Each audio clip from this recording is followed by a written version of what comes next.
Alors, attends 2 secondes.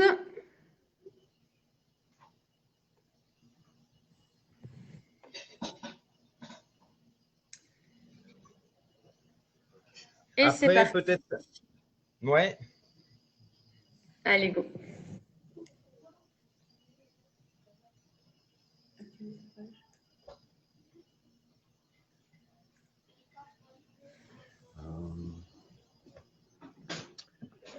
Vous m'entendez?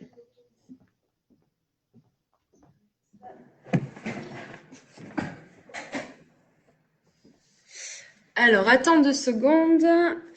Moi, je Est-ce que t'entends, c'était mais je regarde, je vérifie qu'on soit bien live.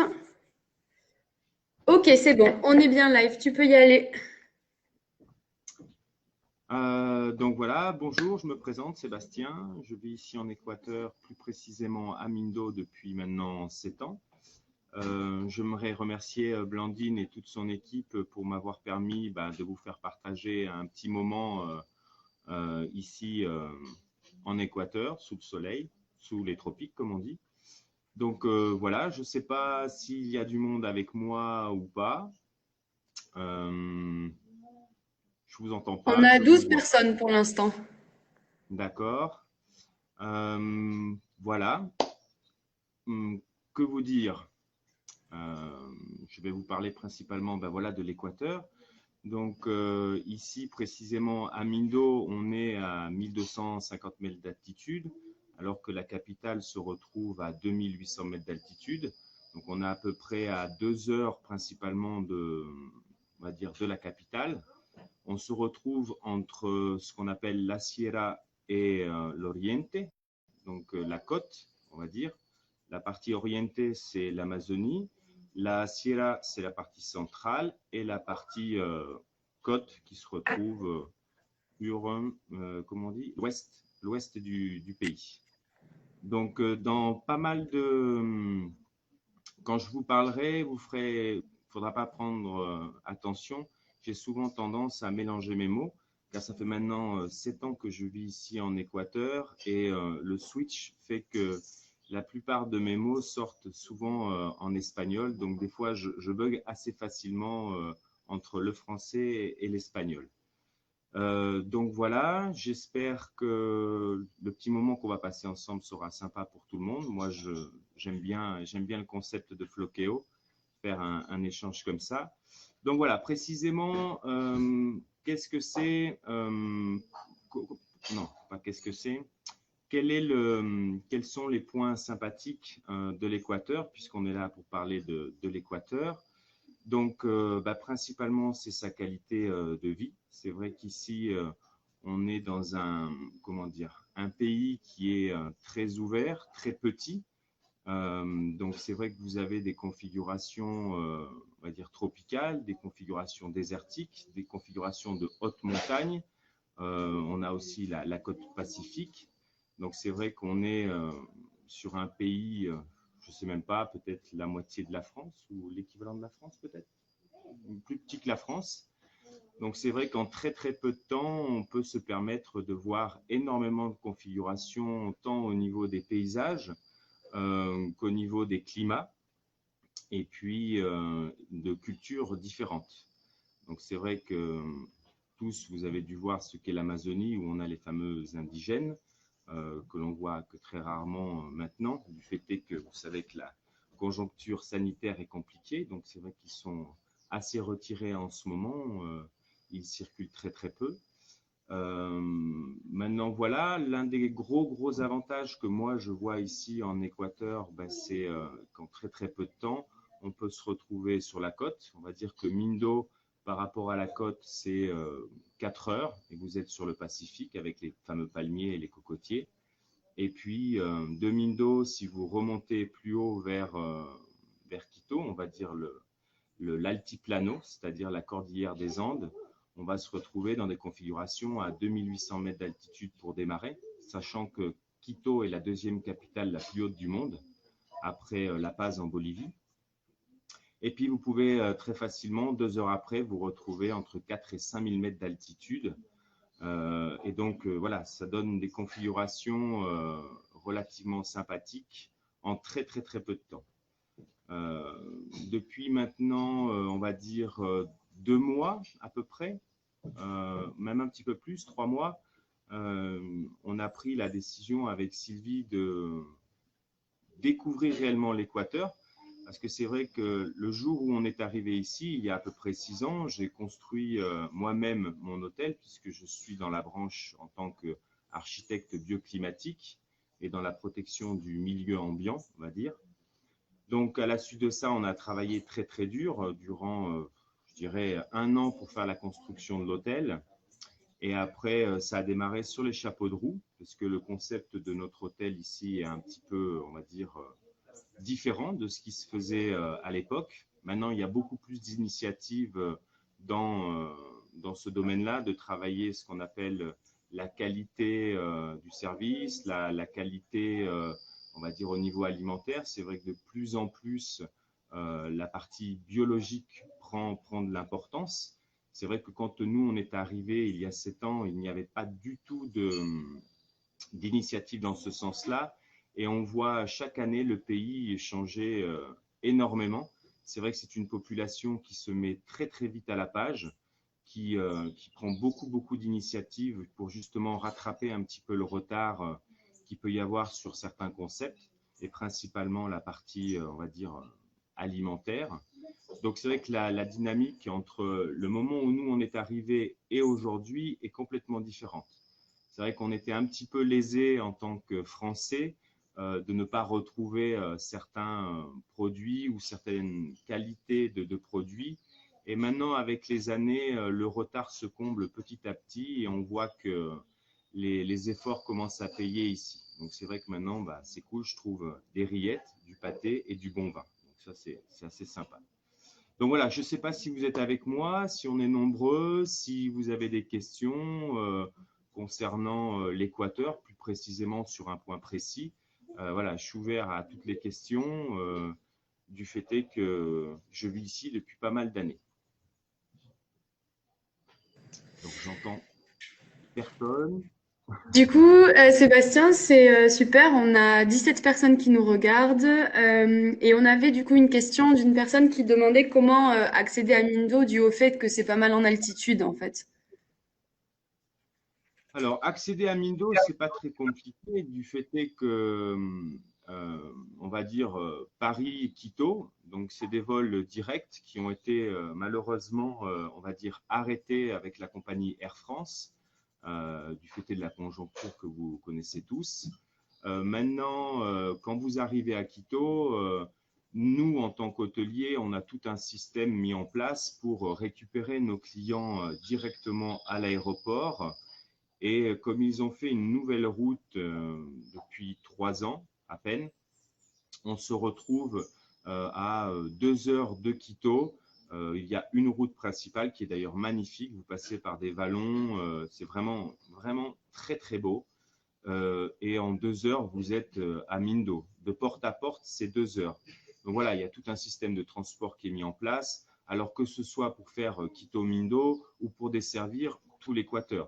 Ici, on n'a pas de système de, on va dire, de chemin de fer où tout est basé sur un concept de bus. Donc en fait, il y a une distribution nationale avec des bus. Donc, vous avez ce qu'on appelle des paradas, des stations, tous les 50 km, tous les 100 km, en fonction des configurations géographiques, hein, parce que l'Équateur jouit d'une diversité exceptionnelle de configurations géographiques, mais tout le pays est desservi en bus. Après, tout ce qui est système de transport privé, on va dire les taxis ou les busetas, ce sont on va dire des minibus, vous amène partout en Équateur. Alors, un des gros avantages quand même de l'Équateur, hein, il faut être clair, c'est son coût. C'est vrai que c'est un pays qui est extrêmement abordable. Je vais vous donner quelques petits exemples qui vont vous paraître assez impressionnants du fait est que ça l'est. C'est vraiment impressionnant. Donc, même limite, je ne sais même plus combien ça coûte en France, mais pour vous donner un ordre de prix, un cylindre de gaz de 13 kg, ici, vous le payez 3,50 $. En plus de ça, tout est livré en porte-à-porte. Alors, ce n'est pas du fait du coronavirus, hein. Ici, le pays fonctionne beaucoup sur la prestation de services. C'est-à-dire que pour tout ce que vous faites, tout ce que vous pouvez demander, ça arrive systématiquement à la porte. C'est vrai que même si vous allez à la gasolinera, c'est-à-dire à la pompe à essence, vous avez quelqu'un qui vous ouvre le réservoir, qui vous fait le remplissage, qui vous fait le pare-brise et tout ça, c'est compris dans le prix. C'est vrai que on a un confort énorme au niveau des prestations de services. Tout ici est fait de telle manière qu'en fait, les gens vous aident énormément, sans pour autant dire que ça a un coût. Donc, un cylindre de gaz, c'est 3,50 $. Ici, pour vous donner un ordre d'idée, l'eau courante, euh, ça nous coûte 6 $ par mois, que vous consommiez 1 m3 ou 100 m3 d'eau. Vous voulez manger ce qu'on appelle un almuerzo, c'est-à-dire le repas du midi, le petit déjeuner, ça revient à une moyenne de 3 $. Donc, limite, ça vaut même pas le coup d'aller acheter ses légumes et de faire à manger plutôt que d'aller à la tienda du coin, au petit restaurant et de manger voilà, un super bon plat avec un jus de fruits frais et une soupe. Voilà. Donc il y a énormément d'avantages ici en Équateur que nous, on ne voit plus de la même manière parce que maintenant, c'est un quotidien pour nous. Donc on ne le ressent plus comme tel. Ça fait bien des années qu'on n'est pas rentré en France et je sais que ça m'en coûterait de rentrer en France parce que je ne vais pas trouver c'est ce dynamisme que l'on voit dans n'importe quel petit village, que vous soyez à 4000 mètres d'altitude ou sur la côte. Voilà, c'est des choses qui sont courantes. Un ordre d'idée, si on parle d'imposition, par exemple, pour avoir un négoce comme le mien, qui est ici en place depuis pas mal d'années, je vous donne un ordre d'idée, c'est peut-être je sais pas, 90, 100 $ d'impôts par an pour profiter d'un cadre comme l'on a ici, quoi. Euh, Maintenant, Du voilà, pas- c'est pas compliqué de venir en Équateur, vraiment pas. C'est un pays qui est très très bien développé. Alors, à chaque fois qu'on réceptionne des campeurs, puisqu'ici la Bicoque est un lieu qui réceptionne beaucoup de campeurs qui viennent d'un peu partout du monde, on va dire que sur 6 ans, on a peut-être reçu à peu près 800 véhicules de toutes nationalités, beaucoup d'Américains, beaucoup de Français, beaucoup de Belges, de Suisses. Nous, on est ex-voyageurs, donc c'est vrai qu'on a mis un point d'honneur à avoir un lieu pour réceptionner les voyageurs qui souhaitent visiter l'Amérique du Sud, notamment voilà l'Équateur. Donc, toutes les infrastructures routières sont vraiment de grande qualité comparées à bien d'autres pays qu'on a pu visiter. Et puis voilà, tout le système est mis en place de façon à ce que le touriste, on va dire la personne qui veut vraiment profiter de l'Équateur, n'a pas de contrainte à ce niveau-là. coup, Sébastien, on a une petite question. Euh, Isabelle qui nous demande quels sont les sites à visiter en priorité du coup en Équateur.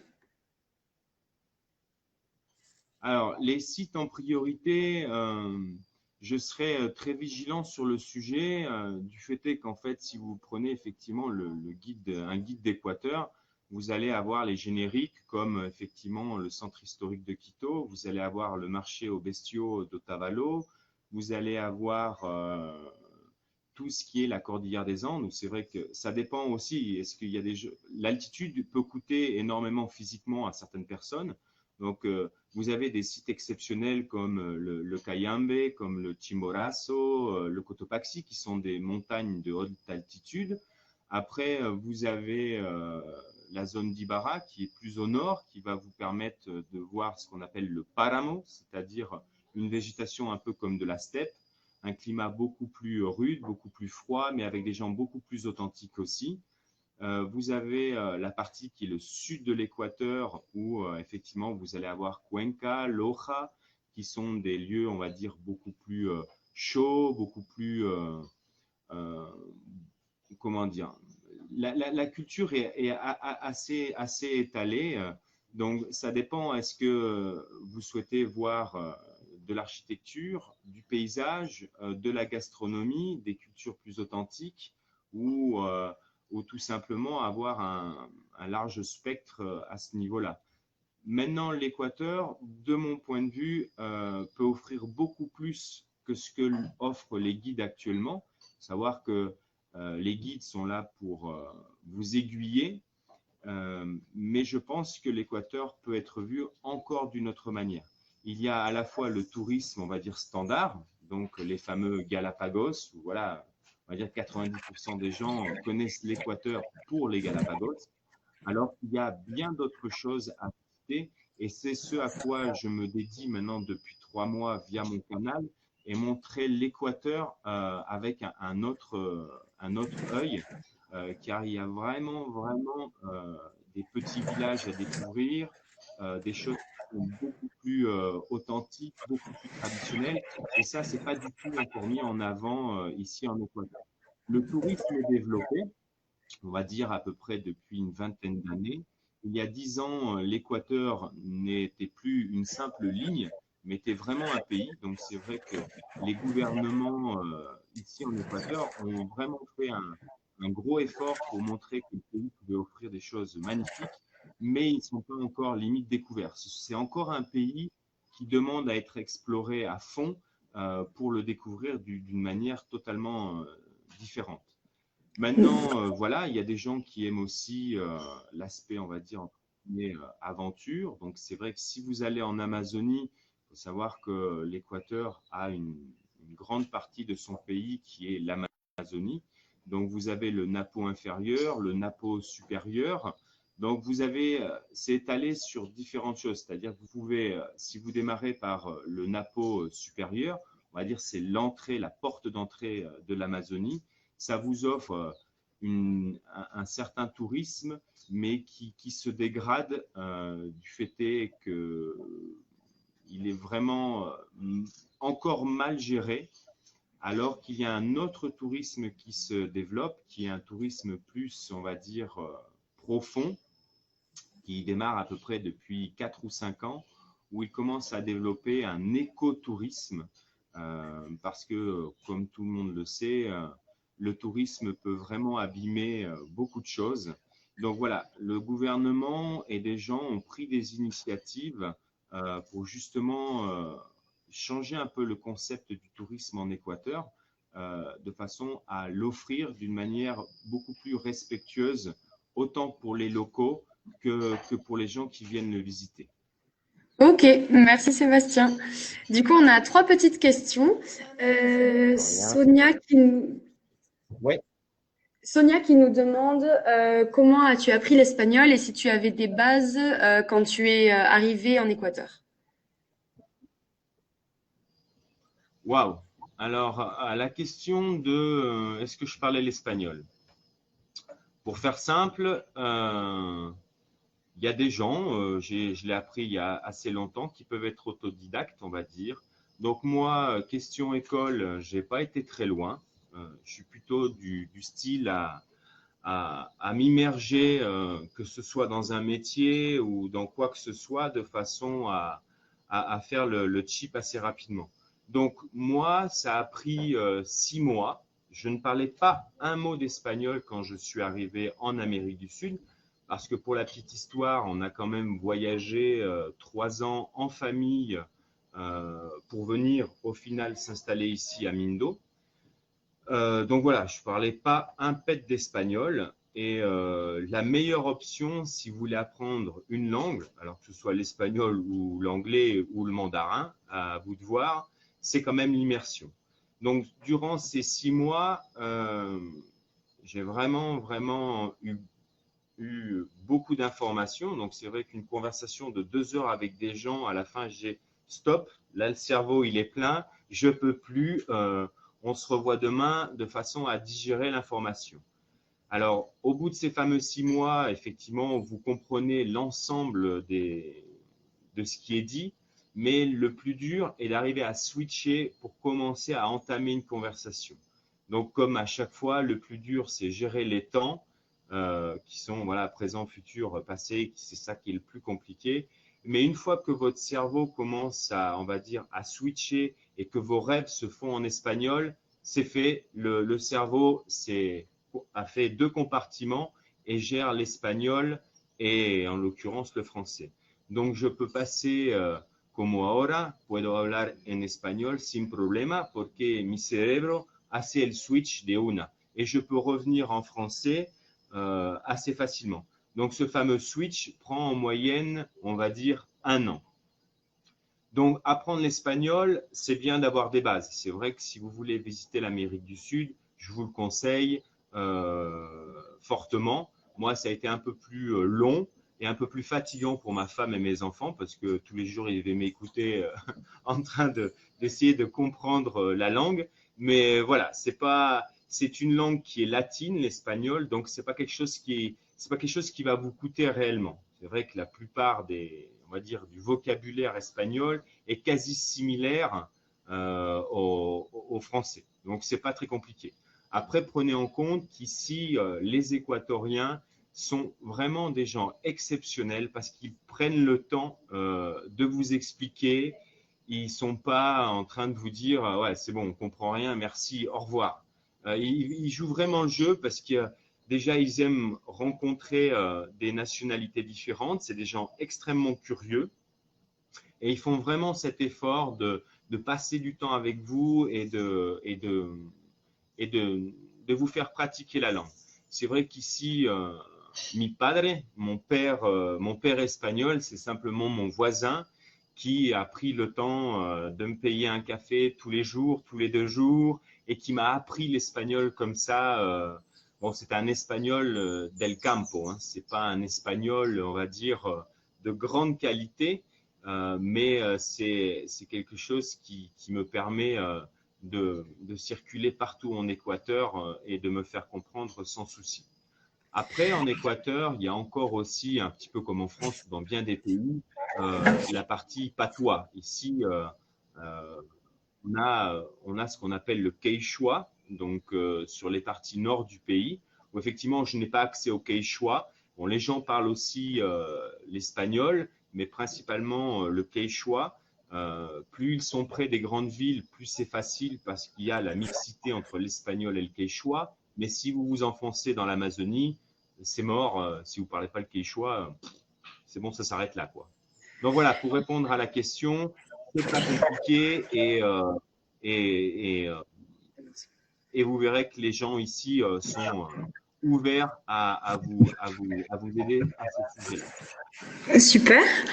Du coup, on a Paul qui nous regarde depuis l'Irlande et qui aimerait voir un petit peu autour, si tu peux nous montrer un petit peu la vue que tu as depuis là où tu es, la végétation que tu as autour de toi et ce genre de choses. Alors, la végétation que j'ai autour de moi, je vais essayer de switcher. Alors, est-ce que ça switch? Voilà. Donc, voilà, ça, c'est mon hôtel, on va dire. Donc, voilà, ici, on est sur la piscine. Alors, la végétation autour. Alors, je suis un peu à contre-jour.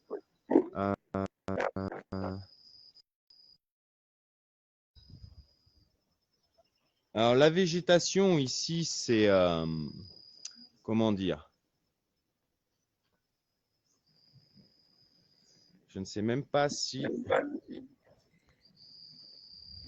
Tu m'entends, Blandine? Vous avez une bonne réception de l'autre côté ou pas? C'est bon, on a la vidéo qui s'est figée un petit moment, mais là, ça y est, on a récupéré, je t'entends bien et je vois bien.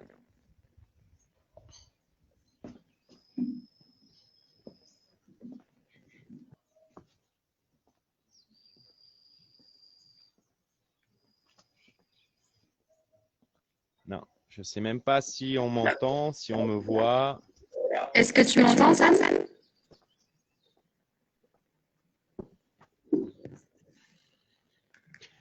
Ouais, ça coupe assez facilement. Alors, je ne sais pas si vous réceptionnez l'image au minimum. Ça va, ça fige un peu, mais on y voit toujours et on t'entend. D'accord. Donc voilà, alors quel est le type de végétation que l'on a? Ici, à Mindo, et c'est bien pour ça que j'y suis, c'est ce qu'on appelle un cloud forest. C'est-à-dire qu'en fait, c'est un bosque nublado. On est dans une zone qui est très, on va dire, subtropicale. Donc, on a un taux d'humidité d'à peu près euh, en été de 75% et en hiver, on va dire pour la saison, puisqu'ici on n'a que deux saisons, on a une saison sèche et une saison humide. On est à 70-75%, on va dire, en saison sèche, et on peut montrer à 90-95% de taux d'humidité en hiver. Donc la végétation que l'on a ici, c'est des bananiers. Donc on a vraiment beaucoup de variétés de bananiers. On a des bougains énormes, on a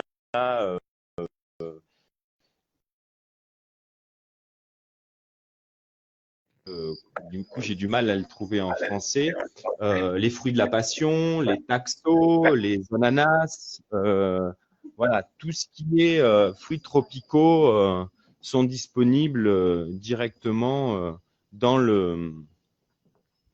dans le site dans lequel nous sommes. Euh, donc on a énormément de plantes qui poussent. Attendez, je vais voir si je vais arriver à vous montrer. On a aussi les fameux colibris. Donc c'est l'un des fleurons de Mindo, euh, qui est le fameux colibri. Euh, pour parler on va dire, animaux, ici, on est de l'ordre de 500 espèces d'oiseaux réparties sur la zone de Mindo.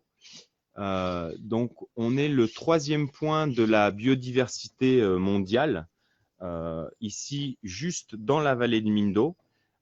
Donc, on a tout ce qui est toucan, tout ce qui est colibri, tout ce qui est des animaux sauvages. On a des petits lynx, on a certains pumas, euh, on a, je sais pas, en quantité d'insectes, on les compte même plus. Voilà, ici, c'est vraiment l'un des fleurons de l'équateur, c'est sa biodiversité que l'on a. Alors, pour revenir sur le fameux cloud forest, qu'est-ce que c'est? Bah, le cloud forest, ce sont des configurations, il y en a trois en Équateur. Comment dire? Euh, Tous les jours, on a les nuages qui viennent se déposer le soir dans la vallée. Donc, on voit que très rarement les étoiles ici à Mindo, parce que tous les soirs, ça se couvre d'une nappe de nuages. Et tous les matins, cette même nappe redécolle pour voilà, ça décolle comme ça, ce qui fait qu'en fait, on a une humidité dans les parties hautes de la forêt vierge, parce que Mindo compte une forêt vierge assez importante. On est sur à peu près, je dirais, euh, combien? Je sais pas, à peu près dans les 274 000 hectares de forêt qui nous entourent. Et, et ce fameux cloud forest nous offre en fait une biodiversité colossale. Euh, on a aussi ce que l'on appelle ici les fameux bambous gigantés. Comme vous voyez dans l'hôtel, on construit tout avec ce fameux bambou qui pousse très rapidement. C'est vrai que ici, pour un exemple, un bambou est exploitable au bout de 5 ans pour la construction, mais il pousse en moyenne de 1 mètre par mois. Donc, c'est assez affolant. Un pied de banane, c'est pareil. Bon, il y a une technique pour couper les pieds de banane, et c'est à peu près, vous coupez un pied de banane, en 2-3 heures après, il a déjà repoussé de 3 ou 4 centimètres. Donc, entre la chaleur que l'on a, l'humidité que l'on a, ce sont des zones tropicales qui nous permettent d'avoir des petits paradis sur Terre. Alors après, Mindo est assez spécifique, hein. Il faut savoir aussi que comme on est ce n'est pas un microclimat, c'est ce qu'on appelle un ésoclimat, c'est-à-dire que la configuration de la vallée qui est en forme de cirque nous permet d'avoir un fameux nésoclimat, c'est-à-dire qu'on a une stabilité réglée entre 18 et 32 degrés toute l'année. Donc en fait, les gens de la côte, quand il fait très chaud, viennent à Mindo parce qu'il fait systématiquement frais. Et les gens de Quito qui sont de l'autre côté, quand il fait très froid, descendent à Mindo parce que justement, on est beaucoup plus chaud. Donc moi, je suis toute l'année en t-shirt, quoi. C'est voilà, ce qu'on appelle ici mettre la chompa, c'est-à-dire le kawaii, on ne connaît pas du tout, du tout, hein. Même quand vous avez une bonne pluie, ce qu'on appelle l'aguacero, hein, la fameuse pluie tropicale, c'est limite vous enlevez le t-shirt et vous prenez une bonne douche, quoi. Parce que l'eau est, enfin la pluie, même la pluie, elle est chaude, quoi. Tandis que chaude, mais c'est très agréable. Du coup, en parlant de climat, on a une petite question qui est de savoir comment sont les plages à l'Équateur. Alors, la thématique des plages en Équateur. Je vais faire simple sur le sujet. Les plages en Équateur, c'est compliqué. Alors, ça peut être un ressenti qui peut être le mien, mais pas uniquement. Si vous prenez, par exemple, le guide du routard ou je sais pas, ou le petit futé, ou tout ce que vous voudrez, tous les guides qui vous parleront d'Équateur, vous mettront la côte, elle fait même pas partie, des guides. Parce que la côte est, comment dire, elle est pauvre dans beaucoup de sens. C'est-à-dire il y a déjà pas un service hôtelier qui gère réellement le tourisme. Alors, il y en a bien sûr, hein, mais les plages sont pas très belles. On va dire que c'est pas les plages des Caraïbes. Ça reste le Pacifique, mais elles sont pas. Enfin, de mon point de vue, c'est pas le plus bel endroit de l'Équateur. Après, il faut savoir aussi qu'il y a vraiment des saisons hein, sur la côte, hein. C'est vrai que c'est souvent brumeux, c'est souvent très chaud et c'est pas non plus très très développé. Il commence, c'est vrai que il commence à gérer le tourisme, à développer de plus en plus. Alors, question qualité alimentaire sur la côte, ouais, là, c'est sûr que si vous voulez manger du poisson frais, vraiment, à ce niveau-là, il gaze vraiment, vraiment bien. Maintenant, si moi, j'avais un conseil à vous donner pour faire les plages d'Équateur, j'ai toujours préféré la partie nord-ouest parce que on a cette sensation un petit peu d'être vraiment sous les tropiques parce que la végétation va se jeter dans la mer. Alors que si vous descendez, on va dire, à la moitié de l'équateur et plus vers le bas, c'est une configuration beaucoup plus nue, beaucoup plus venteuse et ça offre pas du tout la sensation des tropiques. Maintenant, la partie centrale et sud est très réputée pour ce qui est aussi le surf. Donc c'est vrai que si vous aimez le kitesurf, le surf et que vous aimez les vagues, Montanita est un site qui est extrêmement réputé au niveau de l'Équateur et même au niveau mondial. Hein, je pense qu'il y a des grosses compétitions, il y a des gros spots de surf où voilà, c'est plus une vie, on va dire, de surfeur avec aussi, comment dire, une activité nocturne assez développée. C'est vrai que si vous aimez faire la fête, que vous aimez prendre un bon cocktail, ce qu'on appelle la piña hawaiana, qui sont des trucs assez sympas, vous pouvez quand même vraiment profiter de la côte. Maintenant, c'est pas pour ma part, c'est pas mon meilleur choix. Je préfère vraiment le continent, on va dire un peu reculé, parce qu'il y a beaucoup plus d'authenticité comparé à la côte. La côte est dédiée à un tourisme national où effectivement les Équatoriens sont fanatiques aller là-bas et vous allez être vraiment immergé avec un tourisme de fêtard. C'est pas du tout. Enfin, pour moi, hein, je dis bien. Après, chacun voit midi à sa porte. Et du coup, un peu toujours dans ce thème-là, on a une question qui est est-il possible de voyager seul en sac à dos, donc seul au féminin? Alors, je n'entends pas très bien, hein, Blandine, hein, mais j'ai cru comprendre, entendre la question. Donc, voyager seul ici en Équateur en tant que backpacker, c'est une pratique qui n'est pas faite au niveau national parce qu'ils n'ont pas encore on va dire, ce mode de voyage. Maintenant, pour tous les backpackers que nous, on a réceptionnés ici à Mindo, à l'hôtel, il n'y a vraiment aucun problème. C'est vrai qu'il y a eu des problèmes qui ont été, voilà, c'est des configurations toujours particulières, mais si vous le faites avec un minimum de sécurité, avec un minimum de, comment dire, de, de points importants comme, voilà, vous baladez pas avec votre appareil photo comme ça, voilà. Mais voyager en Équateur, c'est vraiment facile, surtout pour les backpackers, parce qu'il y a énormément de bus. Donc, vous passez d'un lieu à un autre super rapidement.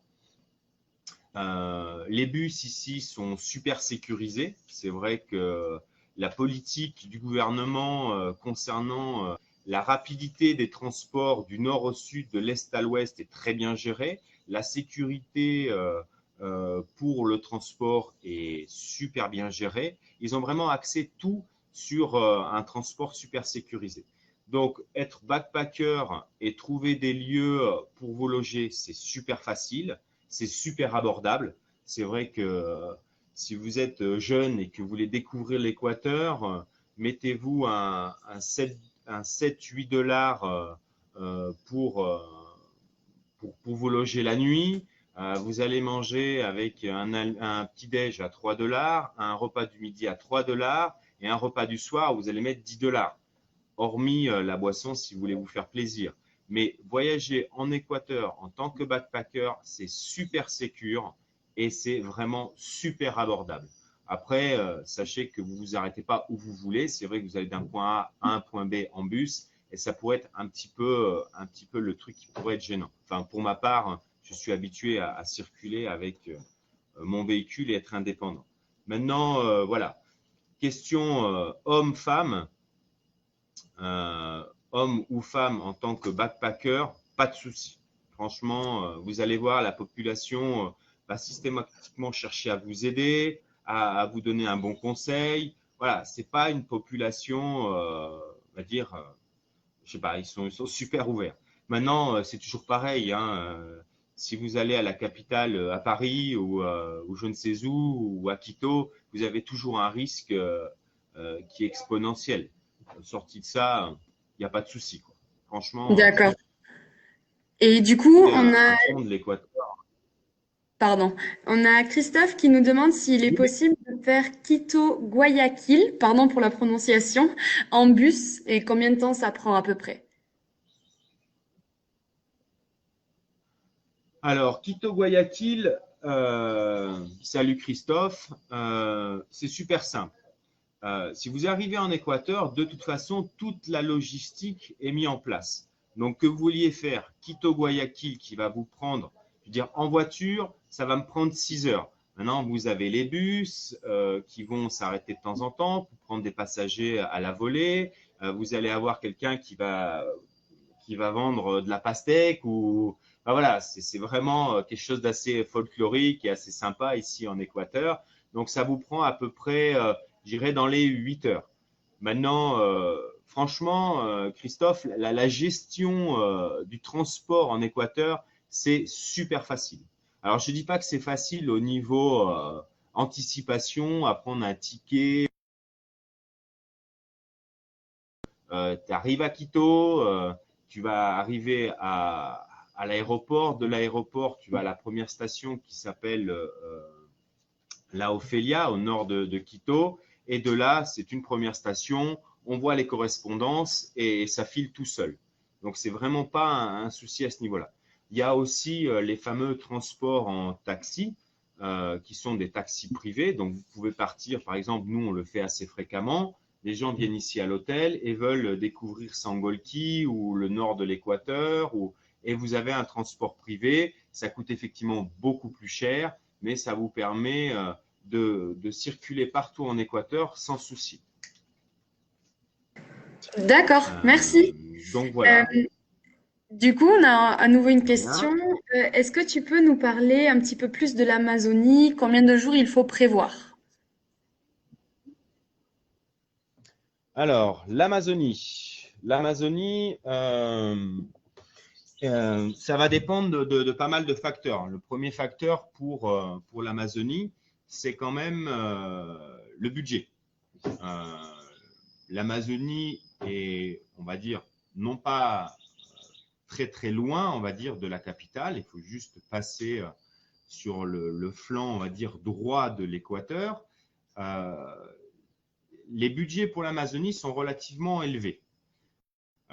Parce que maintenant, le fameux écotourisme en Équateur, pour vraiment visiter proprement l'Amazonie, euh, jusqu'à aujourd'hui, même moi, je ne l'ai pas fait parce que vous allez être dans des lodges qui sont assez reculées. Il va falloir faire des transports en pirogue, certaines fois en avion ou en voiture. Donc, la logistique transport est ce qui va coûter relativement cher ici pour découvrir l'Amazonie. Maintenant, j'espère avoir l'opportunité d'ici très peu de temps d'aller justement faire un reportage en Amazonie. Euh, mais ça reste quand même très, très coûteux pour visiter l'Amazonie. Après, si vous visitez l'Amazonie en partie, comment dire, on va dire les portes de l'Amazonie, c'est accessible pour un budget d'à peu près, euh, comment pour donner, si on prend le transport, l'alimentation et le logement, comptez par jour un billet de 80 $ quand même, avec quelque chose qui est vraiment très très basique. Après, si vous voulez commencer à vous enfoncer dans l'Amazonie et avoir un petit peu d'expérience comme une expédition, où vous allez rentrer vraiment dans l'Amazonie profonde, c'est-à-dire le Napo inférieur, où là, vous allez vraiment voir de l'anaconda, du singe, du moustique, de la chaleur, des rivières, enfin voilà, une expérience en Amazonie. Il faut que vous comptiez plus sur un budget de 250 $ par nuit, et enfin par jour et par personne. Donc voilà, c'est pas accessible à tout le monde. C'est un peu, on va dire, les deux extrêmes de l'équateur, les Galapagos à l'ouest et l'Amazonie à l'ouest, à l'est. Par contre, l'Amazonie, c'est une expérience incroyable parce que vous allez voir une faune et une flore complètement exceptionnelles. C'est quelque chose qu'on ne voit pas partout, hein.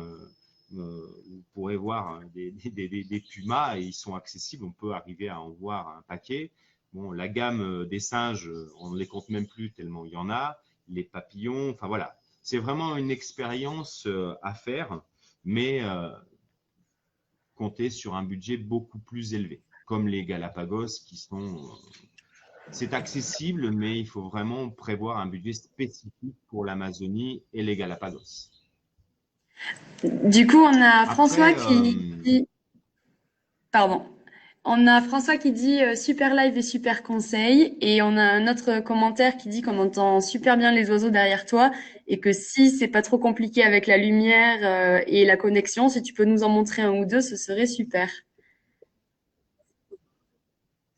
vous montrez. Alors, la seule chose que, effectivement, moi, je fais plus trop cas parce que juste sur mon hôtel, pour vous donner un exemple, le National Geographic est venu faire des prises de vue et des photos qui se vendent très très cher, hein. Et juste sur mon hôtel, j'ai à peu près 140 espèces d'oiseaux qui passent tous les jours. Alors, on parle d'oiseaux vraiment mythiques. Celui que j'aimerais vous montrer, et je ne sais pas s'il va vouloir, enfin, s'ils vont vouloir venir, c'est les fameux colibris. Donc, je ne sais pas si vous voyez, on a ce qu'on appelle un beberos. Un bebederos, c'est un mangeoire à colibri.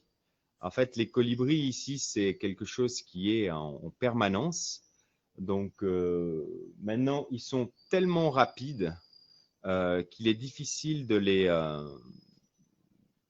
voir, non, mais de les approcher, difficile. Bon, après, moi, j'en vois, si vous voulez. Là, j'en ai qui sont juste à côté de moi, mais ils sont tellement petits, euh, ils sont tellement petits et tellement rapides que c'est pas évident. Alors, attendez, là-bas, j'en ai deux, trois qui sont en train de bouger. Je vais être obligé de m'arrêter 10 secondes pour vous les montrer. Là, j'en ai un. Vas-y, dis-lui, on les voit. On les voit, on les a vus, c'est Je vais me super. mettre comme ça et je pense que… Attends, je vais juste parler comme ça. Alors, c'est pas la voix qui les dérange, hein, parce que en fait, ils s'en fichent de nous.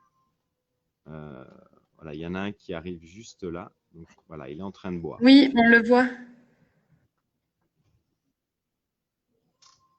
Voilà. J'en ai toujours, je sais pas, une dizaine qui sont en ma compagnie. Alors, il faut savoir que le colibri est très territorial. Euh, donc, en fait, ce sont mes habitués. Ce sont des colibris qui sont avec moi toute l'année. Donc, qui sont à la fois habitués à ma voix, à ma présence. Et j'ai mis une vidéo l'autre jour sur mon canal YouTube où on a été faire une petite expérience.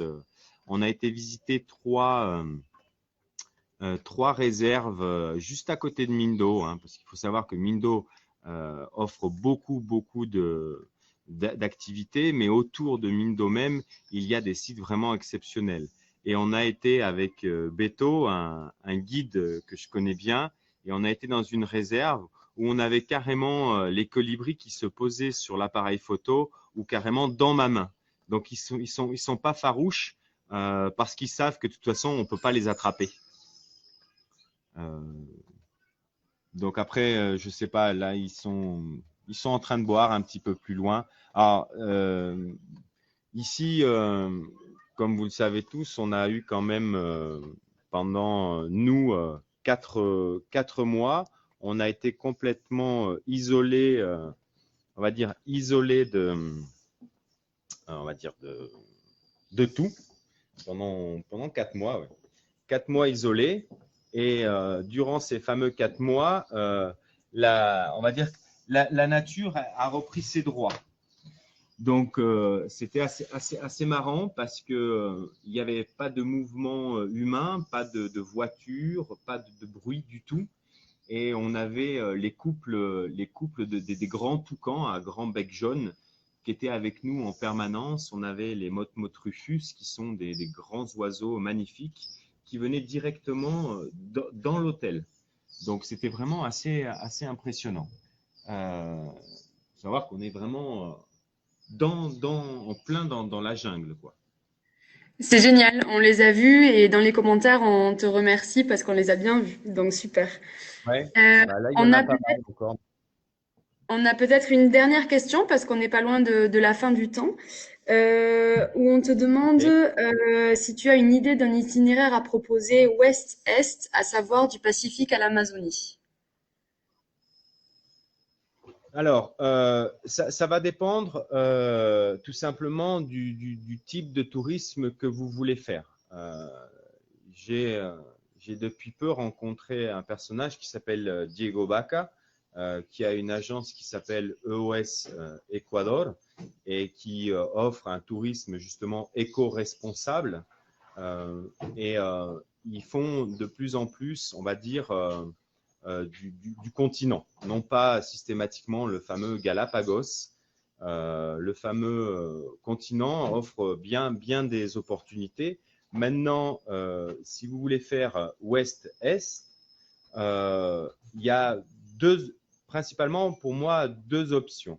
La première serait la partie, on va dire, plus nord de l'équateur et la partie beaucoup plus centrale.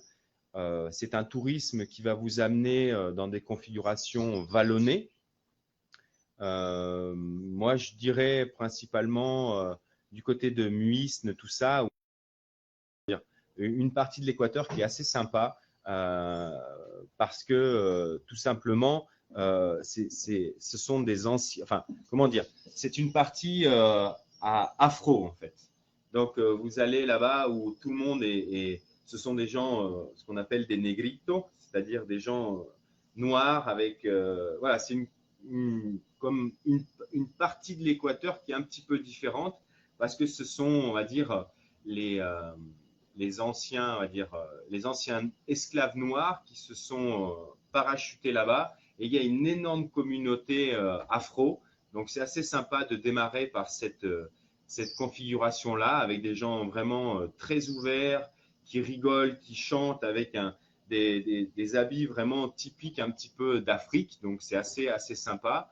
Redescendre un petit peu la côte, ce qu'on appelle la Ruta del Sol, puisque voilà, c'est ce qu'on appelle la Spondylus. Descendre jusqu'à, on va dire, Montanita, Same, qui est vraiment l'un des points que j'adore, hein, comme Mompiche, qui est encore très traditionnel, avec des villages de pêcheurs. Vous pouvez aller là-bas et tout simplement aider les pêcheurs qui reviennent. Vous ramassez les filets avec eux et ils vous filent 3-4 poissons. Vous allez sur la plage et il y a un gars qui vous les grille. Enfin voilà, question d'avoir une expérience vraiment sympa sur la côte. Ça va se passer du nord, on va dire le nord-ouest, jusqu'à un certain point. Après, si vous connaissez un peu l'équateur ou pas, vous regardez jusqu'à, on va dire, la moitié qui va se trouver être Pedernales sur la côte. Et à partir de là, vous pouvez démarrer un tourisme qui va être de type vallonné, montagneux, et qui va vous offrir euh, comment dire, un tourisme vert, mais de canyon. Donc, si vous aimez beaucoup faire de la marche, il y a beaucoup de choses à faire sur cet aspect-là, jusqu'à arriver ce qu'on appelle à Quevedo, qui est un endroit pareil, très vallonné. C'est plus de la campagne profonde de l'Équateur. Et à partir de là, vous avez deux options. Soit vous redescendez pour arriver par le sud de Quito, où vous allez passer par la fameuse Quilotoa, qui est un cratère immense qui culmine à 4200 mètres, où vous allez passer par les anciens chemins Inca, les anciennes routes Inca, qui est encore très peu développé. Hein. Ce dont je suis en train de vous parler, c'est quelque chose que très peu de monde fait actuellement. Hein. Donc voilà, vous avez encore, pour arriver par Quito, passer par quand même le centre historique de Quito, qui a le mérite d'être historique et d'être très sympa quand même. Et puis de là, attaquer la partie est du pays, c'est-à-dire redescendre vers l'Amazonie, où vous allez attaquer Bagnos, qui est on va dire, un lieu très connu ici en Équateur. Alors pour on va dire un tourisme plus international, hein, beaucoup d'activités présentes sur le site, beaucoup on va dire, de commerces et de restaurants, on va dire à l'européenne. Hein. Vous allez voir des pizzerias, des bons restaurants. Enfin voilà, c'est un tourisme, on va dire, beaucoup plus réputé. Et après, quand vous êtes sur Bagnos, vous avez plein de lieux autour, hein, comme Puyo, vous avez Puerto Misawaí, qui est, on va dire, l'entrée de l'Amazonie, où cette zone-là, il y a à peu près 100-150 ans, était le port, Puerto, le port de Misawaí, où malheureusement, c'était le négoce on va dire, des animaux capturés dans l'Amazonie pour être mis à la vente. Non, tout ça, et voilà, ça s'est arrêté. Mais c'est la fameuse entrée, euh, la fameuse entrée de l'Amazonie. Donc voilà. Et après, aller en Amazonie. Donc voilà, ça va dépendre. Est-ce que vous souhaitez voir les fameux dauphins? Est-ce que les fameux dauphins d'eau douce? Est-ce que vous voulez plus un trip sur les singes ou sur les reptiles? Ou est-ce que vous voulez voir des oiseaux? Moi, si j'ai un conseil pour voir vraiment on va dire des animaux et des oiseaux, si c'est vraiment votre trip, euh, je ne vous conseille pas forcément l'Amazonie, parce que l'Amazonie est une forêt qui est extrêmement fermée, donc il est difficile de voir vraiment les oiseaux. Ou vous les entendez, vous savez qu'ils sont là, mais ça va être super difficile de les voir. Donc il vaut mieux choisir des zones, et c'est pas pour dire, hein, mais comme Bagnos ou Mindo, ou des endroits un peu plus ouverts, on va dire, qui restent semi-tropicales, mais qui vous permettent, dans des endroits relativement ouverts, de voir un maximum de choses. C'est vrai que si vous vous enfoncez vraiment dans l'Amazonie, vous avez une expérience euh, inoubliable. Ça va être sur l'humidité, sur les moustiques, sur une vraie aventure, mais vous ne tirerez pas le potentiel si votre trip, c'est de faire de la photo et de la vidéo d'animaux. Alors, c'est certain que vous allez en voir, mais vous n'en verrez jamais autant que dans des configurations beaucoup plus ouvertes. Après, vous verrez plein de choses super sympas. Après, il faut vraiment l'Équateur, ça va être très difficile. Vous pourriez y passer 6 mois il y a tellement de choses à voir et à faire sur un pays aussi petit que vous donner un conseil, c'est venez en Équateur, ayez une première expérience, essayez de ne pas prendre une semaine parce que vous allez courir et vous en profiterez pas. Moi, si je vous donne un conseil pour l'Équateur, parce que c'est quand même un budget relativement correct de venir ici en Équateur, c'est minimum passer 15 jours, quoi. Mais vraiment 15 jours sur place. Et éviter de courir de gauche à droite pour en voir un maximum. Mettez un Merci Sébastien. itinéraire relativement court, mais profitez-en au maximum parce qu'il y a tellement de choses à faire. Même moi, en 7 ans, et je redécouvre l'Équateur et il y a vraiment des lieux mais magiques. Vraiment, un petit conseil pour ceux qui ont la possibilité de venir en janvier, par exemple. Cette année, je vais le faire pour la première fois. C'est ce qu'on appelle le florecimiento de los Guayacanes. C'est-à-dire que pendant une semaine de l'année, il y a ce qu'on appelle un bosque seco qui est au sud de Loja, entre la frontière entre le Pérou et l'Équateur. Et c'est 44 000 hectares de Guayacanes. C'est un arbre qui, pendant une semaine, Oh. va faire une floraison de fleurs jaunes. Et pendant une semaine, tout le bosquet est entièrement recouvert d'arbres géants avec des fleurs jaunes. Et ça dure qu'une semaine par an. Mais génial, Donc, merci pour le conseil, Sébastien. voilà, si vraiment vous avez l'opportunité de venir à cette période-là, franchement, c'est le truc à faire. C'est quelque chose d'exceptionnel qu'on trouve que très peu dans le monde. Et moi, cette année, je vais aller camper là-bas parce qu'on peut camper directement sur le site. C'est quelque chose qui coûte rien. C'est-à-dire, vous allez là-bas, vous rentrez dans ce fameux bosquet, vous passez 3 ou 4 jours si vous le voulez, et vous avez un spectacle magique. Ça dure une semaine par an et c'est exceptionnel au niveau mondial. Ok, mais génial, merci pour le conseil. Du coup, il y avait pas mal de questions là sur Facebook, mais on n'a plus trop de temps. Donc, ce que je te propose, c'est d'aller après voir le live et répondre peut-être en commentant aux dernières petites questions qui ont été posées. Et on va conclure là si c'est ok pour toi. Ah bah moi, j'ai pas de souci. En soi, j'aimerais aussi vous remercier de m'avoir donné l'opportunité, bah, voilà, de parler un petit peu du pays dans lequel je vis.